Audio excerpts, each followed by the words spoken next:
Ačiū, ponia pirmininkė. Parama energetikos infrastruktūros projektams iš ES ekonomikos skatinimui skirtų lėšų buvo svarstyta ir skirta prieš metus.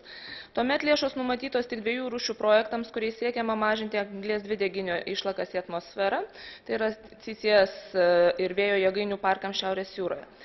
Kalbant apie šią paramą ir paramą apskritai atsinaujinančią energetikai, apskritai negalime turėti vieno atsakymo tinkamo visai Europos Sąjungai. Turime atsižvelgti į kiekvienos valstybės narės situaciją, ypač dėl energetinės nepriklausomybės.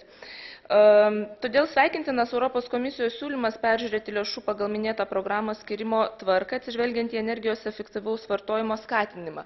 Tačiau manau, kad neturėtume apie tai kalbėti vien tik tai finansinės krizės šviesoje, kadangi ekonomikai pasiekus normalų ciklą, energijos efektyvumo klausimas niekur nedings. Valstybės narės turėtų galimybę lanksčiau reaguoti besikeičiančias aplinkybės ir taip skatinti energijos vartojimo efektyvumą, energijos diversifikavimą ir nepriklausomybės didinimą. Dėkui.